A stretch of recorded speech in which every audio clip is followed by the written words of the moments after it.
Tungkol sa deadline ng industry consolidation para sa PUV Modernization Program, ating tatalakayin kasama si Mr.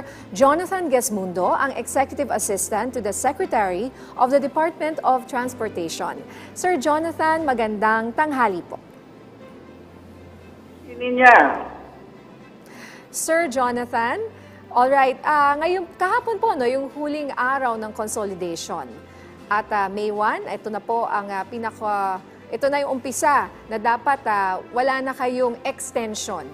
Okay, ano na po ang pinakahuling datos sa ngayon sa mga nakapag-consolidate na sa buong bansa? May mga humabol pa ba kahapon?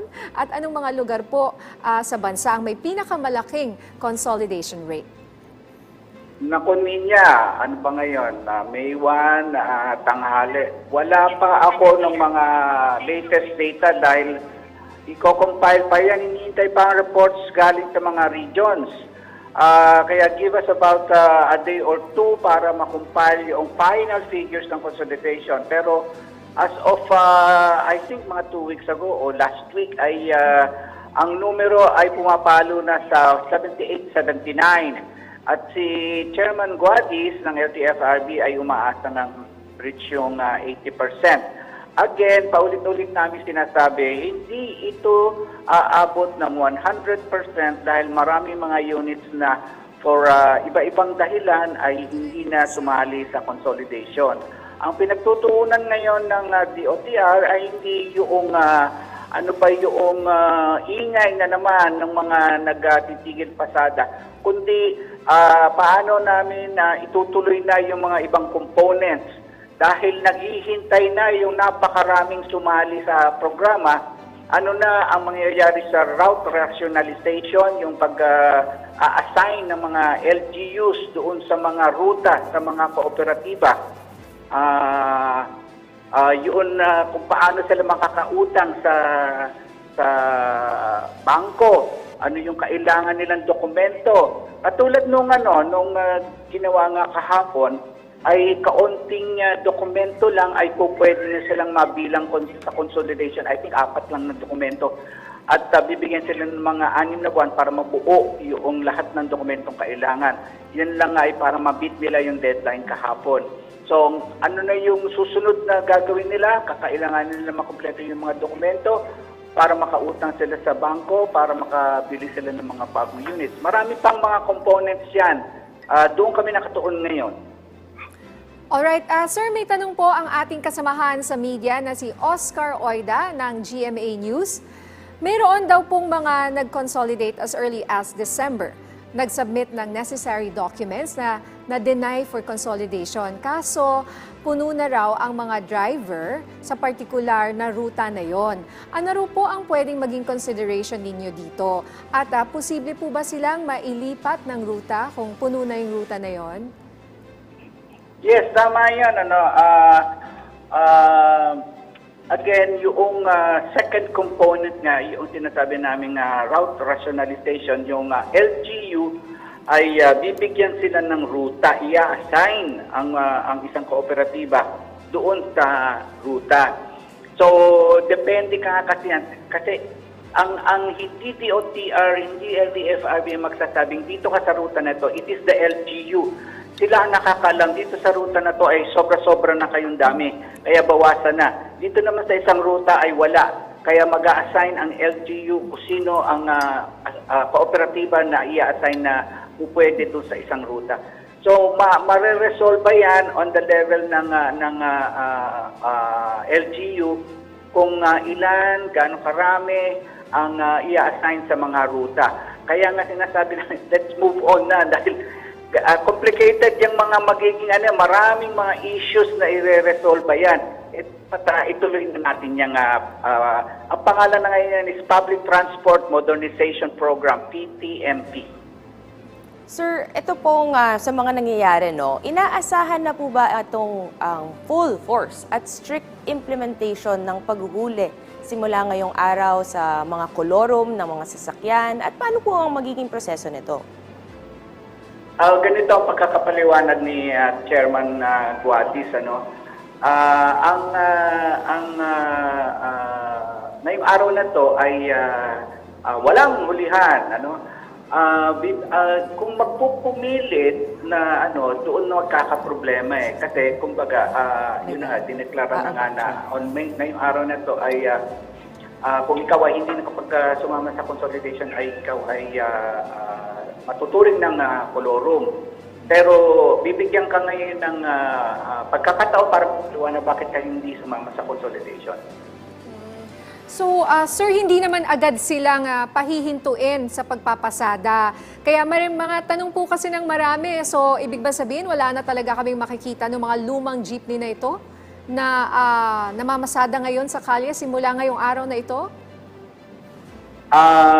Hinihikayat ng LTFRB na sana ay wag nang ipilit na mamasada yung hindi nakapag-consolidate. Bibigyan kayo ng pagkakataon na magpaliwanag at saka ngayon i-evaluate kung nagpapataon na kayo ng penalty.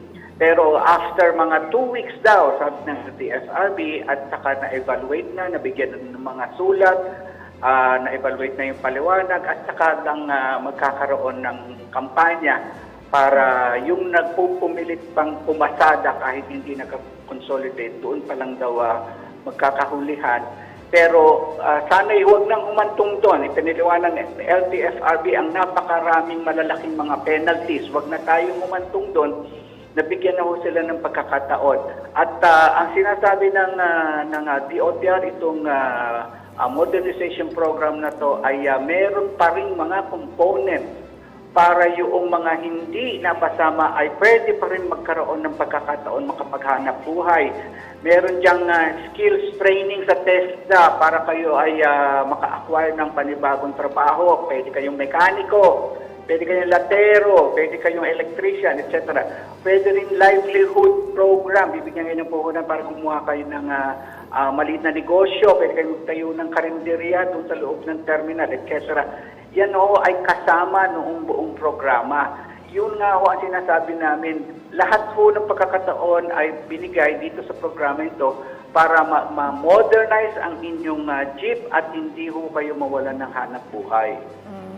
So at this point po, kung hindi kayo nakapag-consolidate, there's no more chance to magkaroon pa ng dialogo na hinihingi ng ibang grupo sa pagitan po ng pamahalaan at for example yung transport group na Manibela na tinututulan pa rin ng consolidation pero open for dialogue.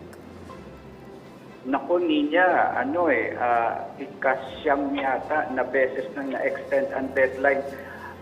So, siyam na beses na nagdadialogo, siyam na beses na pinaliwanag, siyam na beses na nag-bend backwards ang DOTR para pagbigyan lahat ng mga hinaing nila. Nagbibigay kami ng equity subsidy pandagdag sa down payment na yan. Yan ay isa sa mga concessions. Yung mga requirements ay pinaiksian at binawasan yung requirements para sa consolidation. Isa na namang concession na dulot noong pag-uusap. Again, we are moving forward. Itutuloy na po, hindi na po tinuldukan na po ni Pangulo yung consolidation deadline. Ngayon ay kailangan isulong na itong modernization na to. So sir, dito, moving forward tayo. Sa ibang usapin naman po, ano naman po ang inyong assessment sa huling araw ng transport strike ngayong Labor Day? May pakikipag-ugnayan po ba ang DOTR sa mga transport groups na lumahok sa strike na to?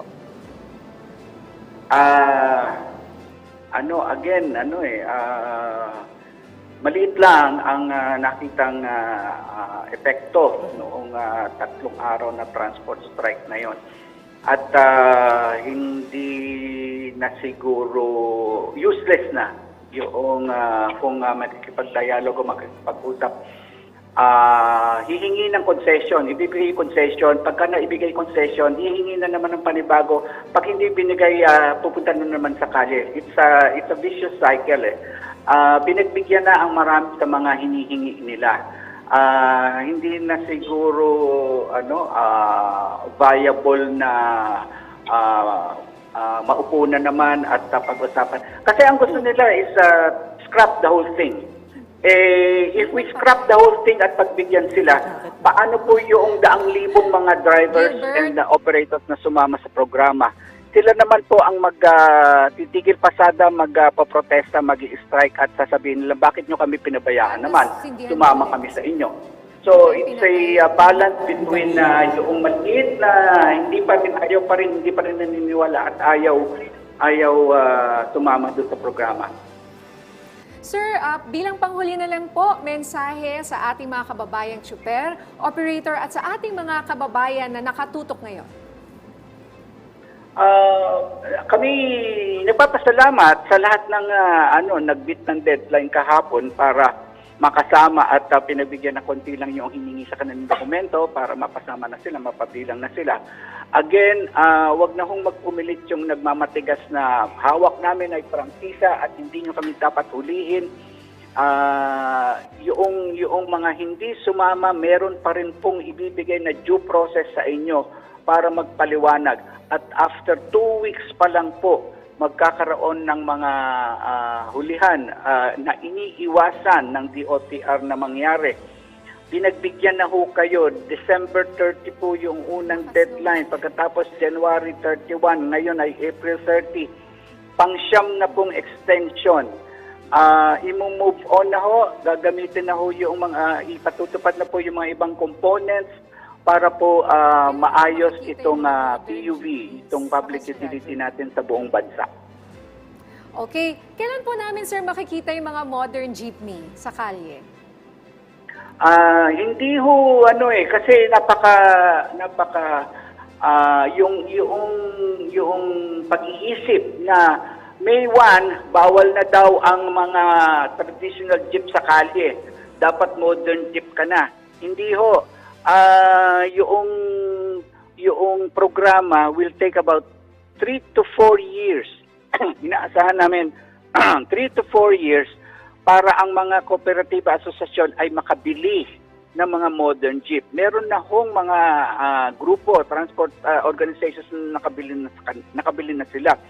Pero yun nga ngayon pa lang mga nakapag-form ng cooperative at asosasyon ay they will be, ang tansya namin is 3 to 4 years dahil ipoproseso pa yung kanilang mga dokumento, yung kanilang mga application para sa loan at yung kanilang pagpili ng gusto nilang model ng modern jeep. Again, wala hong ini-endorsong specific modelo ng modern jeep. Wala hong sinasabing kailangan bumili from China manufacturer. Napakaraming local manufacturers po. Tingnan nyo lang po sa LTFRB, 54 ang accredited na pwedeng magbenta ng modern jeeps. Opo, yung nalinaw nga po, meron pa rin po yung mga, hindi mga parang mini buses, meron pa rin yung mga mukhang jeepney pa rin, mas modern nga lang. Pero ang tanong ko po, kung sabi nyo in 2 weeks you'll be more strict, manghuhuli na po talaga kayo, talagang ipagbabawal nyo na yung mga hindi nakapag-consolidate, tapos in 3 to 4 years pa pala yung mga paparating na mga bagong modern jeepney in different forms, hindi ho ba tayo magkukulang ng transportasyon para sa ating mga kababayan, lalo na po dito sa NCR? It doesn't work that way, Kaya nga merong yung route rationalization na sa pamamagitan ng mga LGUs, sila ang makapagsasabi na kailangan mga rutang to ang kukulangin. Sila ang makapagsasabi, itong asosasyon na to ay sobra-sobra ang dami ng mga units nila, dapat yung iba sa kanila ay dito na pumasada sa ganitong ruta. Yun yung dapat pag-aralan at i-determine ng mga LGUs. Doon dapat tayo nakatutok ngayon. Yun yung sinasabi kong dapat mag-move on na tayo. Alright, maraming salamat, sir. Good luck po sa inyo. Ating pong nakapanayam si Sir Jonathan Gesmundo, Executive Assistant to the Secretary of the Department of Transportation. Maraming salamat po.